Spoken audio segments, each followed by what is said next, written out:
Hey guys, Joy here, and today I'm doing my February wrap-up. For the month of February, I read 6 books. So without further ado, let's just get started. The first book I read in February was The Boy in the Striped Pyjamas by John Boyne. So the synopsis for The Boy in the Striped Pyjamas is this. Berlin, 1942. When Bruno returns home from school one day, he discovers that his belongings are being packed in crates. His father has received a promotion and the family must move from their home to a new house far, far away. A tall fence running alongside stretches as far as the eye can see and cuts him off from the strange people he can see in the distance. But Bruno longs to be an explorer and decides that there must be more to this desolate new place than meets the eye. While exploring his new environment, he meets another boy whose life and circumstances are very different to his own, and their meeting results in a friendship that has devastating consequences. I gave this book a 94%. When I first started reading this book, I didn't realize it was told in a fable kind of style. I've been reading so many books written in third person that I missed so many telltales that gave hints that this book was indeed written in that style. It was interesting to read a novel about this topic from the point of view of a 9-year-old. It was heartbreaking to read. Bruno didn't understand the politics and didn't understand the consequences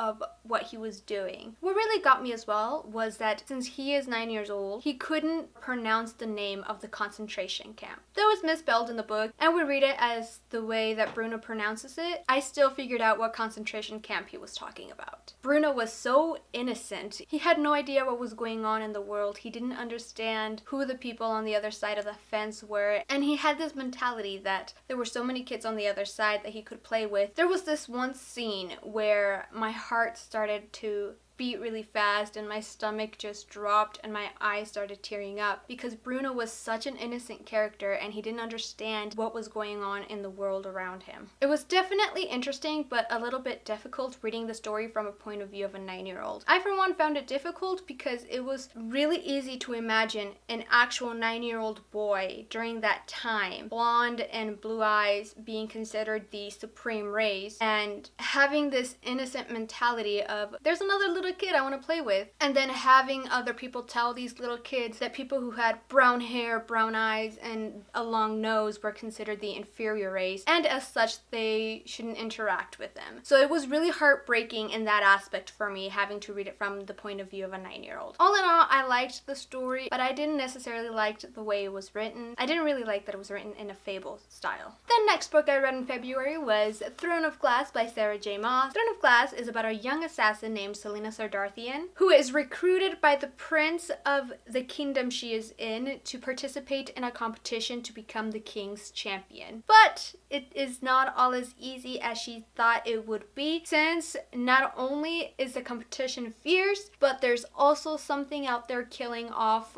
all the competitors. This definitely is one of my absolute favorite series. This is the third time I have reread this book, and as such my rating went down from a 98 to a 95%. Like I said, I love the series. I love Sarah J. Maas. It's just that reading it this time around, I found so many things to be really annoying and I felt that the story was being dragged on. Selena as a character was great, but she was also annoying and very repetitive in her stance as trying to let us know that she is this badass assassin. She would practically say something along the lines like, why would they leave me in a room filled with weapons? You know, do they not know that I can kill them all? Or why would they ever leave me with hairpins? Do they not know that I can kill them all with hairpins? It kind of ran along those lines, you know. She would always be saying that, oh, do they not realize that I can kill them? It got repetitive in that sense and a little annoying, so whenever I would read a line like that, I would roll my eyes and be like, okay, Selena, I get it. You're a badass assassin. You can kill someone with a spoon.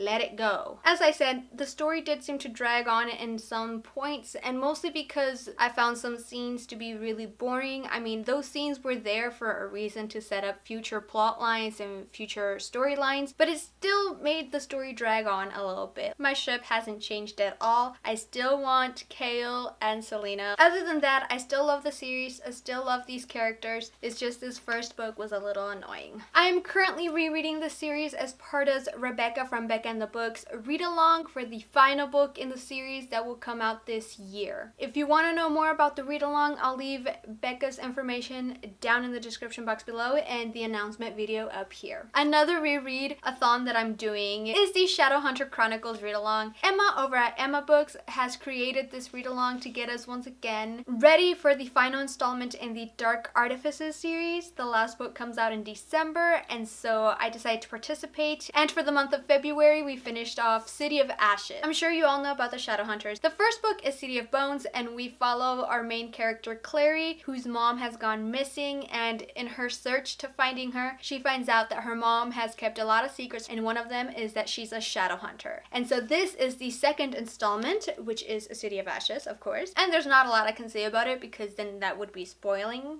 everything for you guys. I gave this book a 97%. This was more enjoyable to read than City of Bones, mostly because the world is already established. We already know who everybody in the gang is, and we're comfortable with them. We also get a few new characters, but one thing I will say about Cassandra Clare's books, though, is that we do have a lot of point of views, and some of them I feel like are unnecessary. I guess, yes, we need them for future backstories. Like, a character I really don't like reading from their perspective is Maya. As the series continues, we get more and more point of views, and it's just hard to keep track of them, and that is why I gave it a 97 and not the full 100%, because too many characters, too many point of views, and I feel like there's other ways to tell a backstory from a character than having them tell it from their point of view. Also, there are a lot of uncomfortable moments. For those out there who know what I'm talking about, you know, just because I already read the series, it still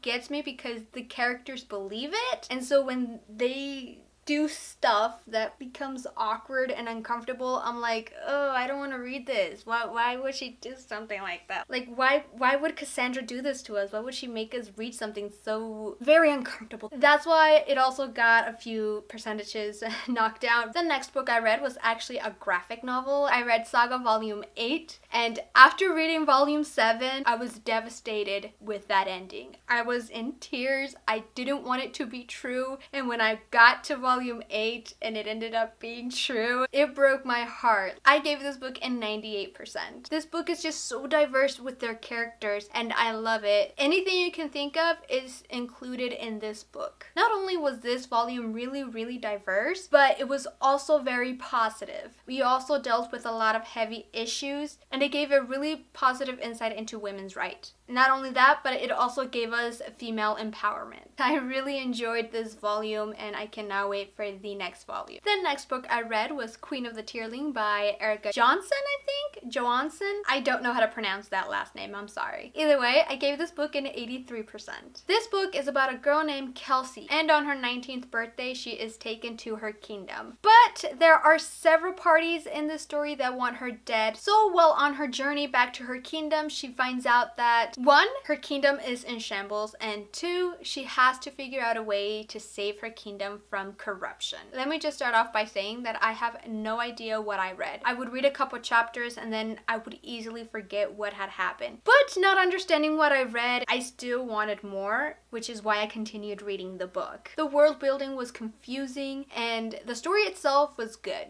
I'll give you that. The plot seemed more complicated than it should have been, and there were so many unnecessary scenes that I truly believe this book could have been shorter than what it really was. While reading this book, I went to my Goodreads to see what genre it was under, and for some reason it has young adult as the genre it belongs to, but I honestly don't believe that it should be YA. There were a lot of gruesome scenes and there were so many crude sexual language that I'm like, nobody under 17 should read this book. Not only was it crude and very gruesome, but the way female and children were treated was kind of horrible as well. Many of the characters were one-dimensional. The main character, Kelsey, I absolutely adored her. She was headstrong. She was a great female character. I love how she wanted to do the best for her kingdom. What I didn't like though is that Kelsey was fat shamed and she was described as being plain, which in turn made her seem like people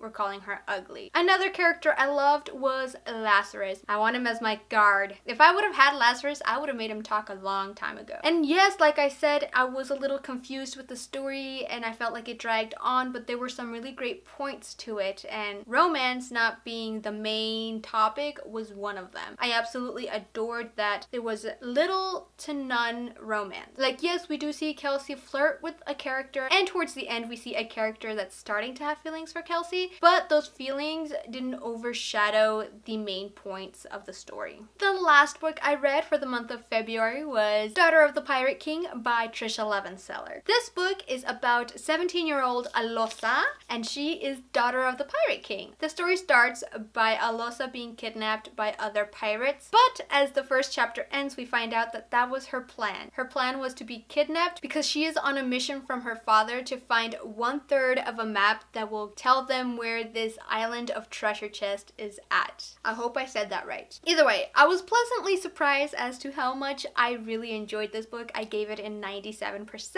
It was really fun, and I read it after finishing Queen of the Tearling. So after reading and finishing such a confusing book that I didn't know what to think of, to go into this one, I think it really helped my mood because this was so much fun to read. Alosa is such a kick-ass female pirate, and they actually have said that Alosa is kind of like the female version of Captain Jack Sparrow, and I know I'm gonna get a lot of people yelling at me for this, but I haven't really watched any of the Caribbean movies with Johnny Depp as Jack Sparrow. But I did go to YouTube and I did watch several scenes of Captain Jack Sparrow, and let me just tell you, I see the resemblance. Both of them are so hilarious. I have a lot of stickies here of my favorite scenes. The plot was nothing new, you know, it's a plot we've seen multiple times in many books. There is a sense of insta-love, but it is one-sided, so it didn't really bother me that much. So yes, Alosa was a fun character to read. Though one thing that did annoy me about her was the same that annoyed me about Throne of Glass, is that Alosa kept bragging about how good of a pirate she was and how she was getting away with this thing that she was doing. So I was like,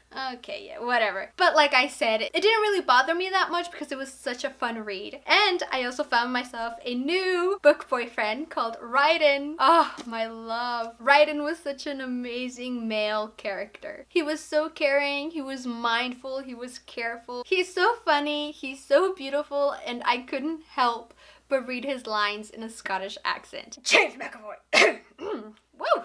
Had something in my throat. He's just everything that I wanted a book boyfriend. The reason why I gave it such high marks, a 97%, is because I really loved it. It was really funny, it was really light, and it really helped my emotions a lot after reading such a confusing book like Queen of the Tearling. And I can't wait to read the sequel. I will be buying it soon. So those are all the books I read for the month of February. Let me know down in the comments below what book was your favorite for February. Thank you guys for watching. Please make sure to give this video a big thumbs up if you liked it, and subscribe if you want to see more of my face, and I'll see you in my next video. Bye!